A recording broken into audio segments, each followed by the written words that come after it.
Berbagai topik menarik dikupas dalam dialog hari ini.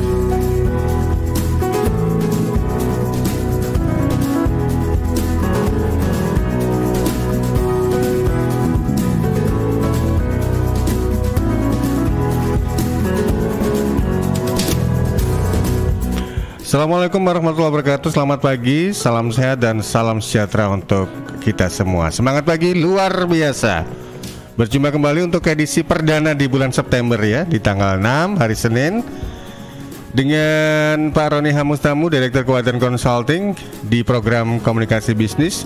Temanya untuk pagi hari ini adalah The Right Way to Mix and Match Your Customer, menemukan pola variasi permintaan pasar agar lebih efisien. Tentunya untuk Anda bisa nanti berdiskusi, beropini atau bertanya-tanya di 0811 309 1009. Di mana untuk program ini bisa Anda simak di LPPL Radio Suara Sidoarjo yang bisa Anda download aplikasinya via Play Store Suara Sidoarjo, dan juga bisa Anda simak di Radio Max FM Waingapu Sumba Timur Nusa Tenggara Timur, Radio Praja Angkasa Trenggalek, dan Radio Guyup Rukun RGR Tulungagung. Serta untuk streaming audio visualnya bisa Anda pantau di channel YouTube kami di LPPL Radio Suara Sidoarjo. Sementara untuk hasil recording atau rekamannya nanti silakan Anda bisa cek di channel YouTube kami yang lain, yaitu @Suara Sidoarjo Channel. Jadi kalau boleh dibilang platform media sosial ini kami juga punya banyak variabelnya gitu ya. Kalau pepatah mengatakan palu gada, apa yang lu mau gua ada. Baik, saya sapa yang luar biasa Pak Roni. Selamat pagi Pak Roni. Selamat pagi. Luar biasa. Semangat ya. Semangat. Pak, saya senang ini lihat Pak Rudi dan Pak Denis ini ceria. Betul. Apalagi backgroundnya Pak Denis ini yang bendera merah putih. Posisi masih di Aussie, tapi jiwanya ini nasionalismenya luar biasa ini. Merdeka, Mas Merdeka, Panji, Pak Denis. Yes. Kemudian Pak Rudi Balmater, meskipun kita tahu beliau adalah aslinya dari Filipina, tapi luar biasa kecintaannya terhadap negara kita juga tidak perlu diragukan lagi. Bahkan menjadi atas perdagangan antara Filipina dan Indonesia sampai dengan sekarang, luar biasa. Selamat pagi Pak Rudi Balmater, apa kabar? Baik Pak, baik. Thank you very much Pak. Luar biasa. Salam kepada Chairman Denis dan Profesor Roni Pak. Baik, untuk sementara ini yang join via Zoom memang masih ada 3-4 termasuk saya gitu ya. Tapi nanti akan menyusul, dan juga untuk Anda yang ingin ikutan juga nggak perlu berkecil hati. Anda juga bisa pantau siaran kami di berbagai radio dan juga di berbagai platform sosial media. Nah, terkait dengan tema kita pagi hari ini, The Right Way to Mix and Match Your Customer, menemukan pola variasi permintaan pasar agar efisien. Mix and match biasanya itu identik dengan busana atau baju gitu ya. Mix and match ternyata dalam dunia bisnis juga ada juga ini. Moga penjelasannya Pak Roni. Terima kasih Mas Panji, sahabat Suara Sidoarjo. Permisi Pak Rudi, Pak Denis, saya duluan. Gini Mas Panji, mix and match itu maksudnya adalah kita gabungkan dan kita cocokkan. Tujuannya adalah supaya terjadi efektivitas dan efisiensi yang baik di dalam sebuah proses, terutama kalau kita bicara tentang produksi. Gitu. Apapun sektornya. Contoh, kenapa ada resto yang fokus untuk jualan seafood, bahkan khusus ikan bakar, karena dia harus memastikan bahan bakunya itu kualitasnya sesuai dengan yang dia janjikan pada calon pembelinya, dan jumlahnya juga tidak akan pernah kekurangan. Jadi Anda bayangkan suatu saat saya naik pesawat begitu. Nah, di depan saya, pas bangku di depan saya itu ada bule. Jadi pesawat ini baru terbang berapa menit. Jadi saya ini urutan ketiga, si bule ini urutan kedua di bangku itu. pramugarinya tanya mau pesan apa, waktu dia pesan sesuatu terus dibilang sold out. Nah, si bule kaget. Ini saya di baris kedua, dan saya tahu baris pertama tadi nggak ada yang pesen. Kok bisa tiba-tiba sudah sold out? Itu kan artinya barangnya nggak ada, tapi di menu ada. Nah, ini kan membuat orang kecewa. Nah, kekecewaan satu orang itu berisiko. Karena di dalam marketing misalnya ada konsep. Setiap ketidakpuasan satu orang itu dia akan punya kecenderungan bercerita kepada minimal 7 orang lain sampai sekitar 21 orang lain. Jadi dia akan ada potensi cerita 7 sampai 21 kali gitu. Nah, masalahnya adalah 50% relatif dari orang yang diceritain ini akan cerita ke 7 sampai 21 orang lainnya. Gitu. Nah, ini yang mesti kita pahami. Kenapa? Karena pada saat itu perusahaan belum tentu tahu bahwa ada orang yang tidak puas. Karena dia bercerita kepada semua pihak. Itu yang disebut negative word of mouth atau informasi negatif dari mulut ke mulut. Jadi orang nggak tahu, gitu. Anda tidak tahu, tapi semua calon pembeli atau existing pembeli juga jadi tahu. Nah, itu berisiko. Oleh karenanya, kalau kita berbisnis, kita usahakan jangan sampai ada yang tidak puas. Semua harus puas, apapun itu bisnisnya. Kedua, kita mesti mengatur. Kenapa? Karena ada yang namanya antrian. Di Indonesia ini, kalau orang sudah antrian ke-11, maka dia akan dalam bahasa Surabaya itu tolah-toleh, lihat kiri kanan. Katakanlah antrian di outlet, gitu, makanan, gitu. Ke fast food, gitu. Dia lihat di mall, gitu. Wah, di situ antrian lebih dari 10. Nah, saya lebih baik nggak usah lah.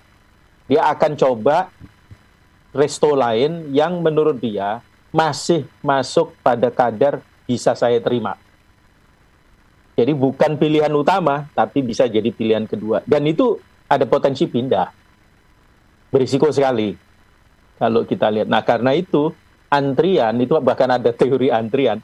Antrian itu harus kita buat supaya berada pada titik yang orang merasa rasional nih, saya nggak apa-apa nih. Oh, saya antrian ke-6, no problem, 5 orang lagi gitu. Saya berdiri nggak apa-apa. Tapi kalau psikologis ya, kalau sudah 11 dan seterusnya, itu kecuali sangat terpaksa, antrian di kantor imigrasi, mau 100 juga orang terpaksa kan ngurus paspor gitu kan. Itu nggak masalah gitu. Walaupun tidak memuaskan. Gitu. Tapi kalau itu di bisnis, yang katakanlah kita mengharapkan orang mau membeli produk, nah itu berisiko sekali, sangat berisiko. Nah, oleh karenanya hari ini kita bicara tentang bagaimana kita memetakan calon pembeli kita, kemudian kita secara tepat melakukan mix and match. Mix and match itu artinya kita mengembangkan portfolio. Kalau Pak Rudi, Pak Denis hafal betul itu di sektor keuangan, bagaimana teori investasi berbasis portfolio itu, bagaimana nanti akan menilai aset, bagaimana mengelola investasi, itu banyak di sana.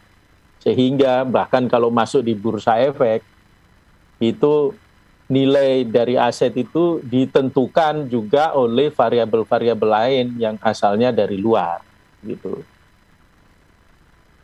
Nah, ini yang mesti kita cermati, harus hati-hati. Nah, portfolio ini kita memetakan siapa calon pelanggan atau pembeli kita yang kita target. Kemudian kita juga memetakan bagaimana urusan sebelum asumsi ya, kita pabrik ya, sebelum pabrik ke arah hulu, berarti pemasok. Nah, pemasok kita ini seperti apa, karakternya apa, produk-produknya seperti apa, mana yang selalu ada dan mana yang tidak ada, dibandingkan dengan kalau kita menerima atau tidak menerima pesanan dari calon pembeli. Bisa saja ketika kita bekerja, itu ada calon pembeli yang, dalam tanda kutip, janjinya gede. Saya akan minta 10 kontainer per bulan. Gitu. 10 kontainer per bulan saya kontrak selama 2 tahun. Keren. Nah, persoalannya adalah apakah perusahaan kita sanggup untuk mengelola itu. 10 kontainer Pak, continuously 2 tahun. Bisa. Kita bahkan bisa melakukan investasi tertentu. Nah, yang risiko adalah setelah 10 kontainer ini, ada temannya orang yang 10 kontainer ini, sahabatnya dia, mungkin bahkan keluarganya dia, bahkan mungkin mitra bisnisnya, ikutan pesen di kita 2 kontainer. Tapi tidak pasti, gitu kan. 2 kontainer sekarang, belum tentu bulan depan 2 kontainer, dan sebagainya. Nah, itu bisa menghadirkan risiko pada proses kita merencanakan. Perencanaan bahan baku, sampai kemudian hadir, kita kirim kepada calon pembeli. Oleh karenanya, dihitung betul. Termasuk diantaranya yang sering kita sebut lead time.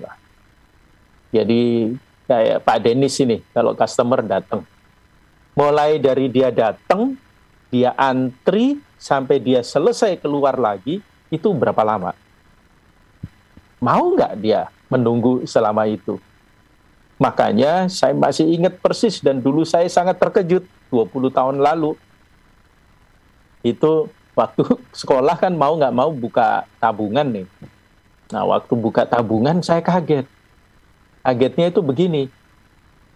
Langsung dapat ATM-nya, dan langsung dikatakan, nanti 1 jam lagi, kalau nggak salah, saya lupa itu, Anda sudah bisa menggunakan ATM ini. Tapi baru 1 jam lagi sekarang. Tapi sesudah itu saya juga diberi 1 formulir.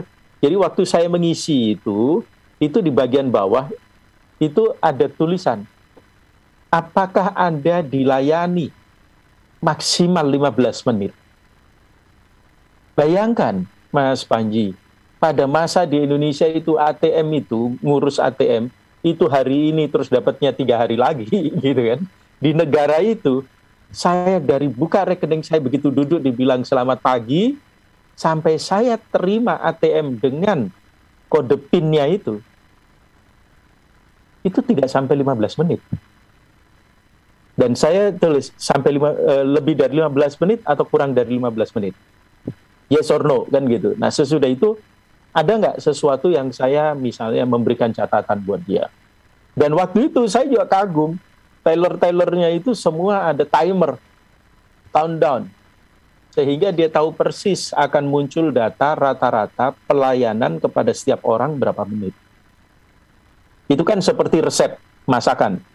Kalau kita sudah hafal, lain kali timernya bisa dihilangkan. Karena kita sudah punya yang namanya best practice. Setiap orang sudah terlatih.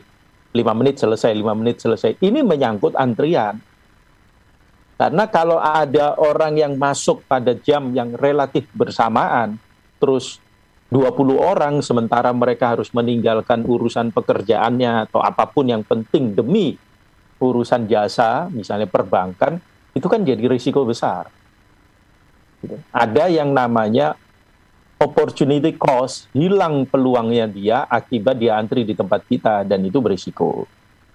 Nah, kalau di perusahaan yang menghasilkan produk seperti yang Pak Rudi ini, itu kan orang mesti tanya, kalau saya pesan sekarang, kapan saya terimanya? Antriannya berapa lama?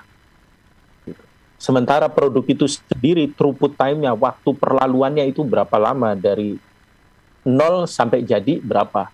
Boleh saja dari 0 sampai jadi itu cuma 60 menit. Tapi antrian saya adalah antrian yang lama. Contoh begini. Dulu zamannya saya sekolah itu banyak fotokopi. Nah, ini suatu saat tempat fotokopi ini orangnya keren. Karena saya tidak diminta antri. Dia tanya, mau fotokopi berapa mas? Gitu. Saya bilang, 3 halaman. Oke, dia langsung kerjain 3 halaman. Jadi saya selesai urusan. Istilahnya nggak sampai semenit udah selesai, tinggal bayar berapa. Kenapa? Karena dia lagi fotokopi ribuan halaman. yang kalau saya yang hanya 3 tidak didulukan, saya menunggu antrian dengan disiplin, mungkin sore baru difotokopi. Dan dia bisa kehilangan bisnis walaupun hanya berapa waktu itu, belum nggak sampai 100 rupiah, anggap 100 rupiah kan hanya 300 rupiah. Gitu. Tetapi 3 lembar ini tidak akan terlalu mengganggu kenyamanan orang yang memang pesan ribuan halaman itu. Gitu. Nah ini Mas Panji yang mesti kita perhatikan. Nah, kalau di sektor produksi itu terkait dengan mixnya bahan baku. Bahan baku kan macam-macam dan mungkin sebagian diimpor, sebagian dari lokal. Yang diimpor itu bisa saja ada dari sekian negara. Contoh bahan baku recycle untuk plastik aja. Kan ada yang dari Eropa. Karena di Eropa itu lebih murah untuk ongkos mengirimkan ke Indonesia sama plastik itu daripada mereka mengolahnya di Inggris gitu misalnya. Di London lebih mahal. Lebih baik kirim aja ke Indonesia. Australia juga begitu. Mengirimkan sampah plastiknya ke Indonesia. Tetapi negara-negara ini ada catatan-catatan kuat.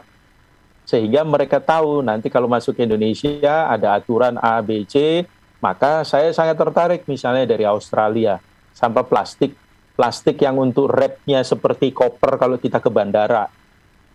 Itu ukuran 1 meter kubik, 1 kali 1 kali 1. Itu semua plastiknya sama warnanya dan jenisnya sama, hanya plastik wrap. Bayangin itu bagaimana mereka proses menyatukannya. Kalau kita bandingkan dengan model di Indonesia. Belum lagi nanti ada yang warnanya hijau. Hijau sendiri, biru sendiri, putih sendiri. Yang putih itu maksud saya bening gitu kan. Nah, itu luar biasa. Mereka hitung semuanya sehingga memudahkan yang di sini, gitu. Sehingga bisa di-track. Ini kalau ada isu-isu, buang sampah, impor sampah dari negara lain itu mudah di-track. Yang nakal siapa, yang nggak nakal siapa. Biasanya yang nakal itu bukan pemain asli. Artinya bukan perusahaan recycle plastik, tapi mungkin perusahaan kertas yang sengaja waktu impor menyebabkan ada lebih dari 30% produknya itu bukan kertas, tapi plastik. Sehingga dia nggak tahu nih outletnya mau dilempar kemana. Akhirnya jadi isu. Nah, hal-hal yang seperti ini, Mas Panji, harus kita perhatikan tujuannya satu. Supaya ada efektivitas dan efisiensi dan untuk meningkatkan kepuasan. Oleh karenanya, portfolionya harus ditata. Tidak setiap permintaan dari pelanggan itu otomatis Anda bisa terima. Demi kebaikan pelanggan dan kebaikan Anda. Hubungannya bisa malah rusak. Gara-gara orang merasa, loh saya kan sudah pesen, kenapa kok nggak beres? Anda punya technical problem di belakangnya. Kadang-kadang sayang ya, ada peluang kok nggak diambil gitu. Tapi secara rasional, lebih baik kita berikan kepada sahabat kita. Yang mungkin bisa mengerjakan itu daripada kita sangat terganggu. Toh mungkin sahabat kita juga akan senang dan dia akan berterima kasih, mendoakan kita terus supaya kita tetap sukses. Karena dia juga dapat limpahan dari apa yang kita lakukan. Kira-kira itu Mas Panji untuk mengantar. Nanti detil-detil teknis kita bisa diskusikan juga. Baik, terima kasih Pak Roni, luar biasa. Dan sekali lagi saya ingatkan untuk Anda, sahabat pendengar dan pemirsa, kalau Anda ingin berinteraksi, silakan di 0811 309 1009, 0811 309 1009. Tema kita untuk program komunikasi bisnis pagi hari ini, The Right Way to Mix and Match Your Customer, menemukan pola variasi permintaan pasar agar efisien. Baik, dari Pak Roni, saya bergeser ke benua Aussie yang ada di Sydney, Australia. Ladies and gentlemen, please welcome to Mr. Dennis. Silakan Pak Dennis. ala presenter luar negeri gitu ya. Terima kasih Mas Panji, Pak Roni, Pak Rudi. Ini waktu saya baca temanya, sejujurnya saya juga bingung. Gitu ya, saya bilang kalau diminta kasih komentar apa ya, nggak mudah ternyata dicerna. Itu ada 3 kata yang saya tangkap di situ: right, mix, and match, gitu ya. Nah, kalau right mix lebih gampang, gitu. Seperti kita baju atas bawah mau seperti apa. Misalkan backgroundnya Pak Rudi, temboknya mau putih, mau setengah biru, barangkali lebih gampang. Tapi kalau mix and match ini yang jadi susah, ya. Nah, cuman saya pikir ini memang yang terjadi di market. Tadi saya sangat senang contoh yang Pak Roni katakan mengenai fotokopi yang 1000 dan Pak Roni yang 3 lembar. Nah, itu contoh SOP yang si tugasnya fotokopi yang saya pikir dia cerdik gitu. Dia ngapain juga dia nunggu yang 1000 kan sementara selama 1000 belum beres dia bisa selesaikan yang Pak Roni yang 3 lembar. Jadi kadang-kadang saya lihat SOP-nya itu mungkin nggak sekaku kalau di perusahaan besar ya, tapi kalau kita kaku di SOP ya itu jadinya Pak tunggu aja Pak ini belum selesai gitu misalkan ya, meskipun tentunya nggak seperti itu. Nah yang kedua contohnya yang di perusahaan seperti Multi Finance ini Mas Panji, Pak Roni, Pak Rudi itu sekarang itu sudah yang di retail ya terutama itu sudah ada sebenarnya yang disebut pre-approve. Ya, pre-approve. Karena kan yang retail itu kan kecil-kecil ya. Misalkan dia minta dibiayai motor begitu. Itu sudah ada beberapa pelaku pasar yang bisa pre-approve. Karena apa? Karena sekarang data-data Dukcapil, ya, data-data SLIK yang dari OJK itu, Dukcapil dari Kementerian Dalam Negeri kalau nggak salah, itu sudah bisa diakses ya dengan mudah gitu. Jadi sehingga tidak perlu lagi orang menunggu berlama-lama. Nah, akibatnya apa? Akibatnya kompetisi menjadi sangat ketat, ya. Bukan hanya suku bunganya, bukan hanya kecepatannya, tapi mix-mixnya ini yang kadang-kadang sangat berdarah-darah boleh dibilang, ya. Tetapi itulah yang terjadi. Nah, siapa yang diuntungkan? Tentunya nasabah yang diuntungkan. Dan saya pikir saya pribadi sebagai orang yang bercimpung di bidang ini, kalau saya pribadi saya suka gitu. Karena apa? Karena dengan makin cepatnya persetujuan diberikan, maka perkembangan bisnis bisa lebih cepat lagi. Sehingga sangat baik untuk perekonomian secara umum. Nah, jadi itu yang ketiga ya, yang keempat, yang terakhir. Nah, yang terjadi mix and match juga bisa dilakukan di dalam pendanaan, ya, sehingga apa yang disebutnya blended cost of fund itu bisa menarik dengan margin tertentu di daerah tertentu kita bisa menjualnya dengan lebih menarik bagi nasabah. Nah, jadi mungkin itu aja tambahan dari saya karena memang ini tadi saya katakan temanya cukup berat ya, sehingga saya belum kepikir lagi yang lebih tajam lagi, tetapi saya pikir ini yang saya bisa berikan untuk sementara ini. Demikian Mas Panji. Baik, terima kasih Pak Denis. Apalagi sekarang ini kalau finance itu sekarang lebih banyak ke berbasis teknologi, jadi nggak perlu antri gitu ya. Yang penting kuota ada gitu, bisa cepet ini realisasinya. Betul, apalagi yang pinjaman online itu loh Mas Panji, itu udah seperti ya, dan kita udah dengar sekali beritanya korbannya juga banyak dan sebagainya karena ketidaktahuan dan lain-lain. Terima kasih Mas Pak. Oke, terima kasih Pak Denis. Lalu juga ada Pak Rudi Manggandang Umaga Galing. Matur nuwun Pak, matur nuwun. Ya Pak Panji, terima kasih banyak apa yang dipaparkan oleh Profesor Roni dan my chairman Denis, who is now enjoying the winter in Australia. Sebenarnya saya sebagai komisaris, saya memperhatikan beberapa konsep dari customers relationship. Pertama-tama, saya harus memperhatikan apa yang dikatakan oleh Profesor Roni mengenai quality, cost element, and number 3 is the service. Ini 3 elements yang kita gak bisa lepas kalau kita berbicara masalah customers relationship, kan gitu. So jadi quality, cost, and service are 3 important elements yang kita harus perhatikan. Namun kalau kita melihat customer side, kadang-kadang we have also to segmentize premium customers, what we call the middle customers, moderate, or the low level customer. Nah, saya sebagai komisaris selalu melihat dalam retail business, apakah brand Apple itu harus di-display di Gajah Mada area, etc. Nah, saya lihat mereka fokusnya adalah Plaza Indonesia, Pondok Indah, di mana di high-end market, high-end customers,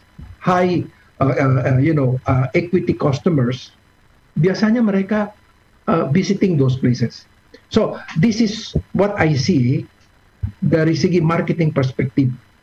You have to match the product, and also you have to understand, harus memahami the quality or the level of the customers.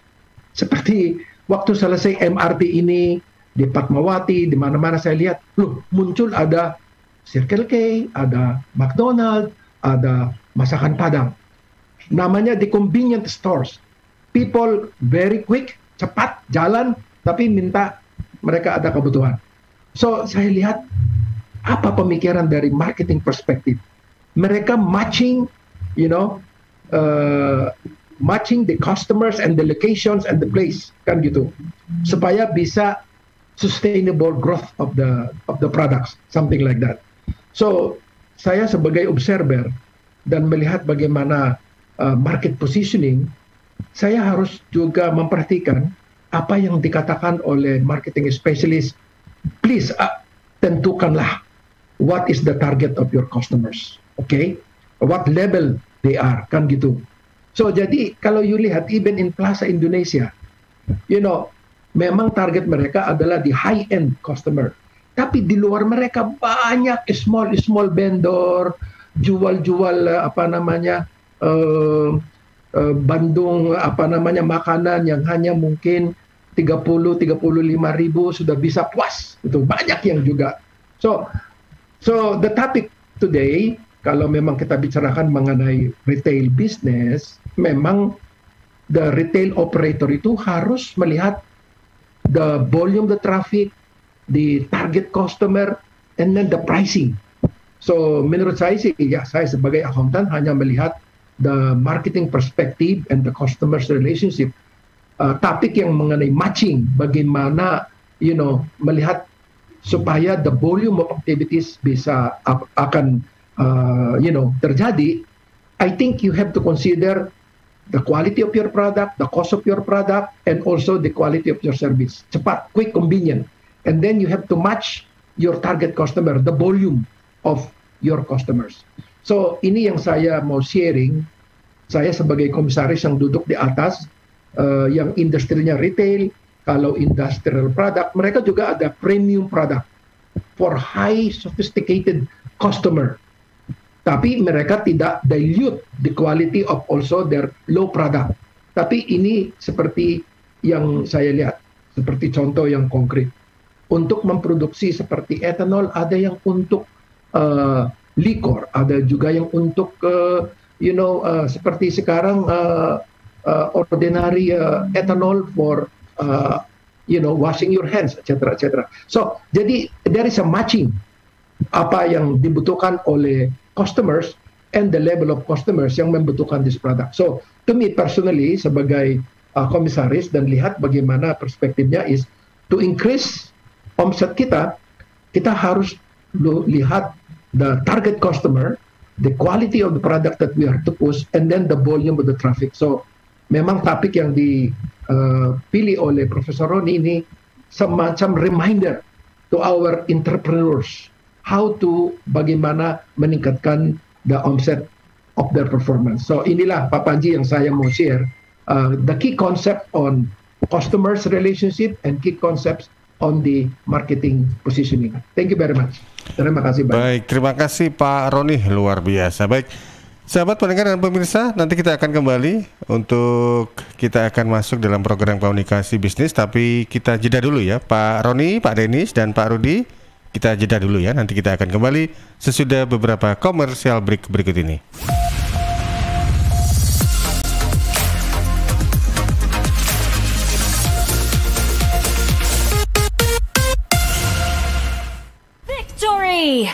Yeay, turret musuh hancur. Menang lagi. 1 match lagi lah. Haha. Le, kamu tuh tahun depan masuk SMA. Masa main terus? Kapan belajarnya? Iya, Mak, sebentar lagi. Mumpung stay at home nih. Loh, justru kalau stay at home harus tetap rajin belajar dong. Bosen mah belajar gitu-gitu aja. Kalau mau lihat buku lain atau coba-coba latihan soal, harus beli lagi. Nih coba ya, mana-mana smartphone kamu. Buka Indium Study di browser. Dengan 10.000 aja, kamu dapat mengakses buku pelajaran, tryout, dan video tutorial menggunakan laptop maupun smartphone. Lengkap dari tingkat SD, SMP, sampai SMA. Oh iya bener mah. Kayak harga bakso aja ya. Pas buat aku untuk persiapan masuk SMA tahun depan. Perlu banyakin latihan soal nih. Nah, pinter. Belajar yang rajin ya. Wujudkan bersama IndiHome. Panggilan sidang dari Pengadilan Agama Kabupaten Sidoarjo atas nama Budi Raharjo bin Imam Fadori. Budi Raharjo bin Imam Fadori. Dulu tinggal di Tempel Sukorejo 1 nomor 113 RT 4 RW 1 Kelurahan Wonorejo, Kecamatan Tegalsari, Surabaya. Sekarang tidak diketahui dengan jelas tempat tinggalnya. Kepada saudara Budi Raharjo bin Imam Fadori, dimohon hadir di persidangan Pengadilan Agama Kabupaten Sidoarjo, Jalan Hasanuddin nomor 90 Sidoarjo pada hari ini Senin 6 September 2021 jam 9 pagi. Panggilan sidang ini dari Pengadilan Agama Kabupaten Sidoarjo. CHEERS Cheers, CHEERS Cheers, CHEERS Cheers, air minum yang terbaik. Hey, cheers in the house. Cheers, air ber-pH tinggi. Cheers dapat membantu netralkan pH tubuh. Cheers mengandung antioksidan alami. Cheers, air minum terbaik untuk keluarga. Air minum sehat keluarga. Air minum dengan pH tinggi. Cara pesannya mudah, petugasnya ramah. Gratis ongkos kirim. Hey, cheers in the house. Untuk pemesanan via WhatsApp di nomor 087777243377. Gratis ongkos kirim. Cheers in the house. Untuk wilayah Sidoarjo dan sekitarnya bisa menghubungi Depo Candi di 0821 4225 6646 0821 4225 6646. Panggilan sidang dari Pengadilan Agama Kabupaten Sidoarjo atas nama Agung Isawandara bin Jumadi. Agung Isawandara bin Jumadi.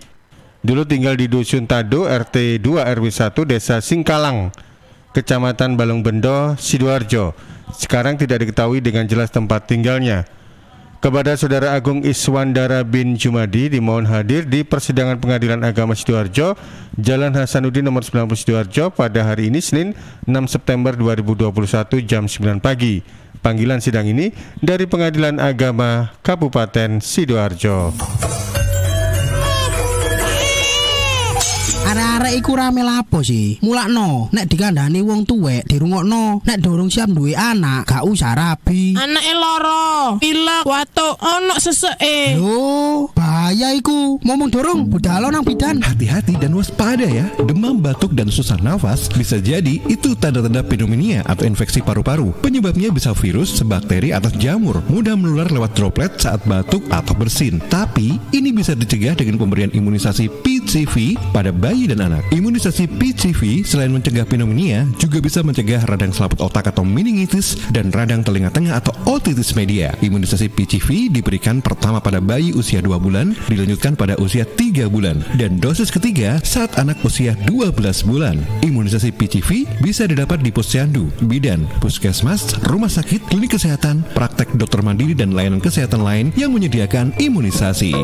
Lapo guyu-guyu dewe. Putune wis sehat, Cak. Wis diimunisasi PCV pisan. Seneng aku. Gak pengen ngeramut bayi maneh ta? Ayo tak gaweno. Iklan layanan masyarakat ini persembahan Dinas Kesehatan Kabupaten Sidoarjo.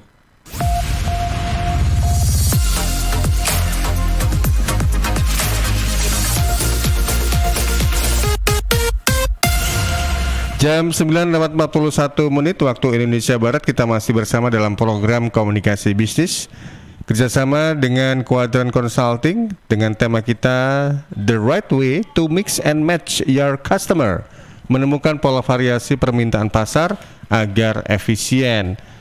Pak Roni, Pak Denis, dan Pak Rudi, ini saya mohon izin ada pertanyaan yang sudah masuk. Ini saya cek coba ke redaksi terlebih dahulu ya Pak Roni ya. Kan saya. Ya, ini sudah ada yang masuk dari Twitter redaksi, ada Jamil. Coach, jika pemenuhan permintaan dalam hal SDM itu sendiri, apa saja ya faktor yang harus diperhatikan? Kemudian dari Twitter, Stefan99, bagaimana ya Pak jika cara pemelihara untuk mengembangkan customer relationship management jika perusahaan memiliki banyak problem dengan banyak customer? Kemudian dari IG, William Dozan, Pak, saya seorang pengusaha. Jika stok di gudang berlimpah, baiknya dijual dengan harga murah atau sistem beli 2 gratis 1? Oke, terima kasih dari Pak Jamil, dari Stefan, dan juga William Dosan ya. Ini mengingatkan saya pada sosok artis tahun 90-an, Willy Dosan.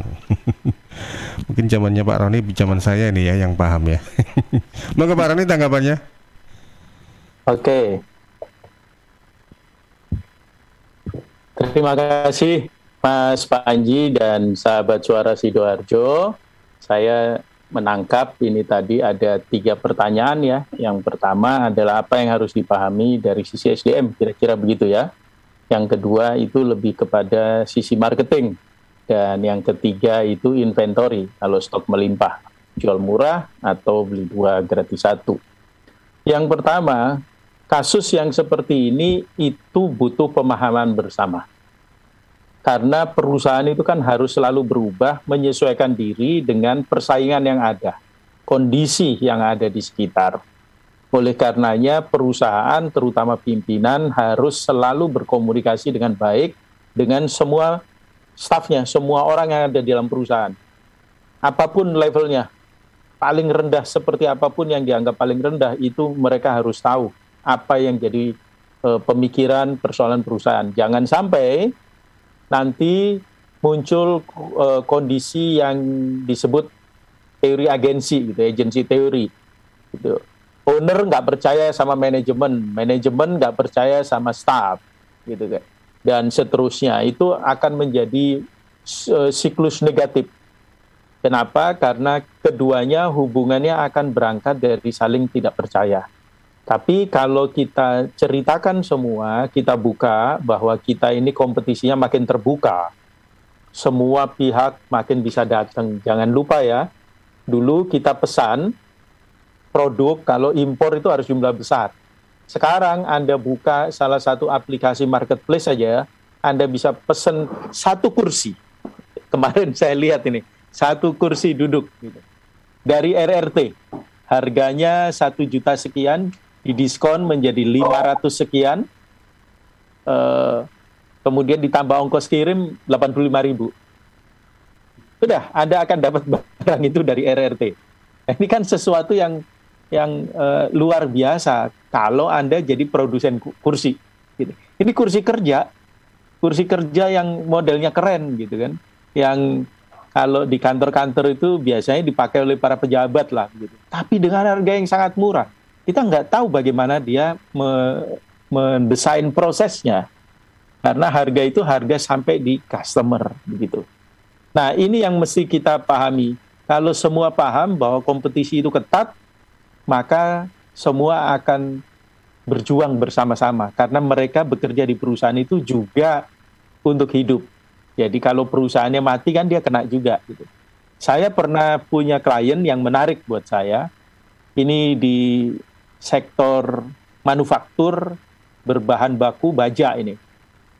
Ya kebetulan dia produsen satu-satunya untuk sektor itu di Indonesia. Dan saya terkejut gitu karena waktu kami diskusi pertama begitu, manajemennya, direksinya sudah langsung mengatakan, Pak Roni, kami punya persoalan besar. 1 kilogram bahan baku kami itu harganya relatif setara dengan 1 kilogram produk jadi dari RRT yang sudah sampai di pasar Indonesia. Jadi apa yang harus kami lakukan? Nah tentu waktu itu dari sisi strategi ya saya ajak untuk melihat model-modelnya, kita petakan dan seterusnya, sehingga ujung akhirnya kita sepakat bahwa buatlah produk dengan kualitas tinggi. Buat produk dengan kualitas baik, khusus orang merasa nyaman. Nah, itu namanya sebuah produk yang memiliki diferensiasi gitu, yang bisa dibedakan dengan yang lain. Kemas pula dengan sangat baik, beri brand yang keren, bila perlu harganya dinaikkan. Dan dia berhasil. Malah perusahaannya menjadi berkembang sekarang. Pabriknya juga makin gede. Nah, ini yang mesti kita pahami. Kenapa? Saya bilang jauhi itu yang bermain generik dengan harga murah yang tidak jelas itu alat-alat pertukangan atau mainan anak-anak. Gitu kan? Gampangnya gini, kalau obeng jangan sampai ketika dipakai untuk masang atau membuka skrup, itu bukan skrupnya yang rusak, tapi obengnya yang bengkok. Nah, ujung akhirnya pasar kan tidak mau, karena itu dianggap sebagai mainan. Orang boleh punya itu sebagai ya jualan, tapi buat apa gitu. Nah, sehingga ada yang namanya produk-produk yang durable. Nah, itu kita mesti tahu.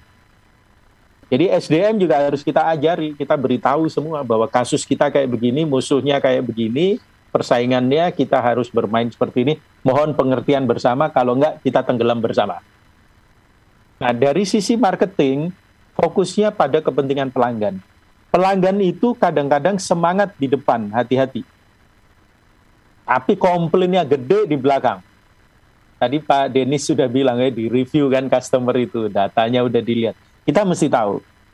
Jangan sampai iya di depan, tapi di belakang itu kemudian jadi masalah yang sangat besar. Oleh karenanya, tidak setiap pelanggan, calon pembeli, atau calon nasabah, atau calon klien, itu sebetulnya tidak semuanya wajib diterima. Kenapa? Ya sesuaikan dengan kemampuan Anda. Contoh lah, kalau orang mendekati saya terus ngomong-ngomong tentang finance, accounting, bukan tidak tahu, tapi itu lebih jadi keahliannya Pak Rudi misalnya. Lebih baik ketemu Pak Rudi gitu, daripada reinventing the wheel. Gitu. Nah, hal-hal yang seperti ini akan menjadi sangat bagus untuk kita lihat. Kalau ngomong tentang finance macam-macam, ya ada Pak Denis gitu. Lebih baik ngomong sama Pak Denis gitu. Atau Anda ingin menata perusahaan saya. Perusahaan ini manajernya berantakan nih, direksi berantakan. Oke, minta Pak Denis bisa nggak ini set up new management team, direksi semua. Mungkin Pak Denis akan bilang, oke, saya akan handle dengan tim saya selama 1 tahun sesudah dengan target begini-begini. Kalau sudah settled semua, silakan Anda ambil alih. Itu lebih baik, jangan-jangan. Nah, kita nggak boleh asal terima begitu aja. Ini pertanyaan yang menarik ini, stok melimpah, jual murah, atau beli 2 gratis 1. Jujur saja, ini terserah. Karena ini kan berangkat dari minatnya mau apa. Kalau minatnya adalah minggu depan pokoknya saya harus tutup, kalau barang ini masih ada akan merugikan saya, lebih baik saya lepas, Anda hibahkan gratis pun bisa. Gitu.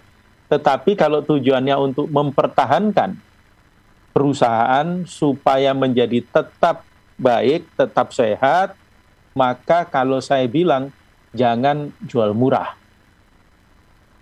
tapi beri diskon. Gitu. Karena jual murah itu kan kesannya seperti putus asa. Gitu. Nah, maka beri diskon. Boleh beli 2 gratis 1, boleh. Tapi saya juga suka beli 2 kasih voucher diskon 50%. Untuk memastikan dia beli lagi untuk yang ketiga. Yang saya tidak pernah sarankan itu adalah beli 1 gratis 1. Lebih baik beli 1 gratis voucher diskon 50% 2 biji.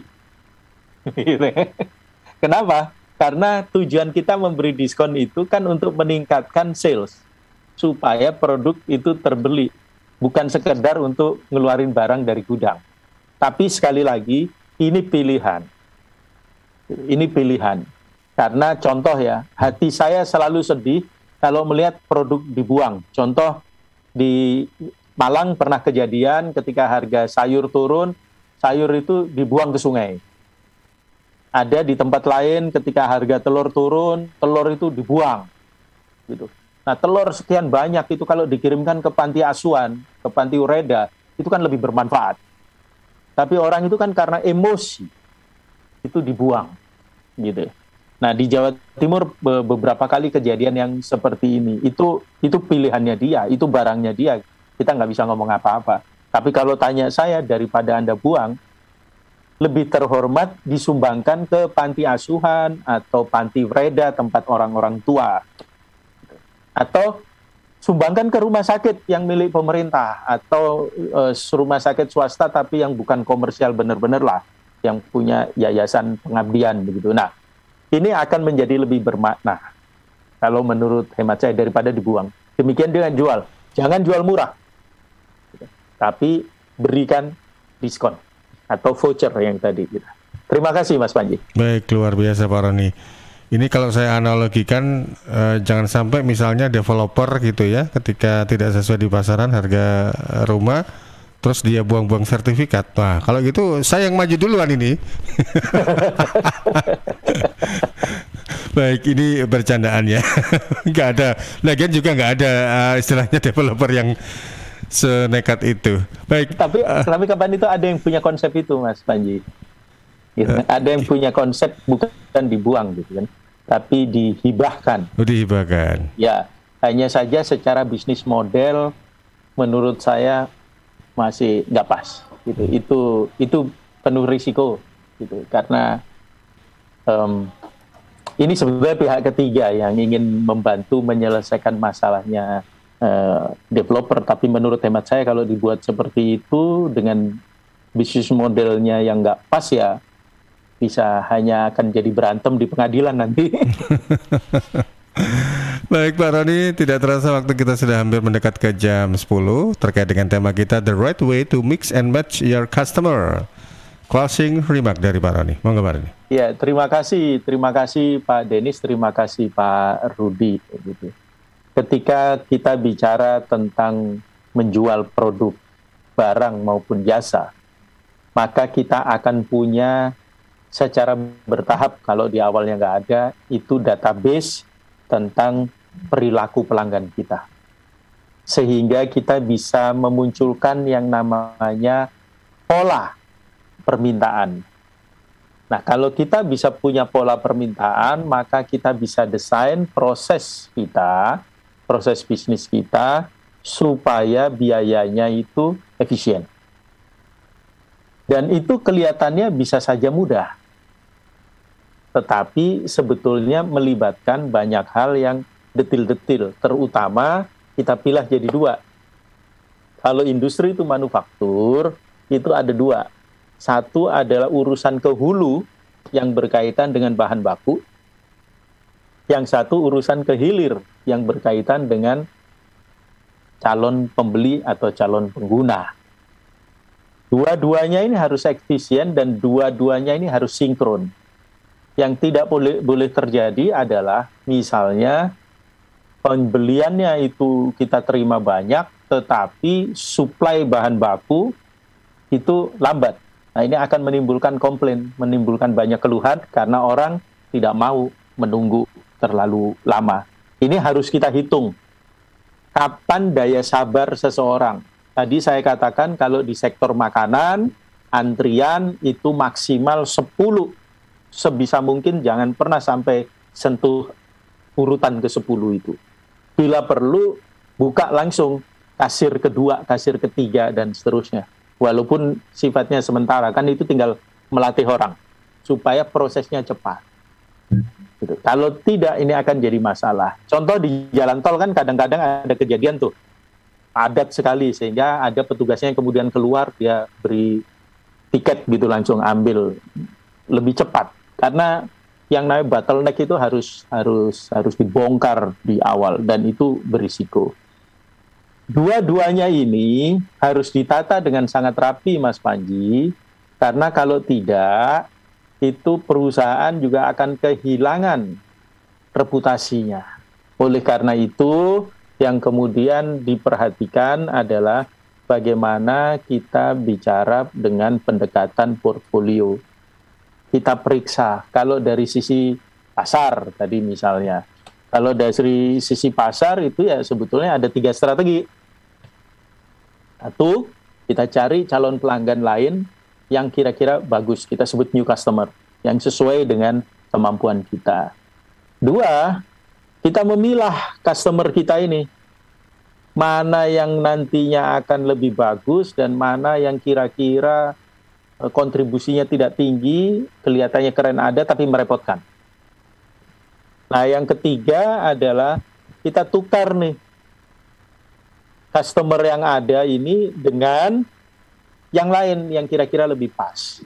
Nah, kita sesuaikan sehingga nanti akan terjadi kategorisasi.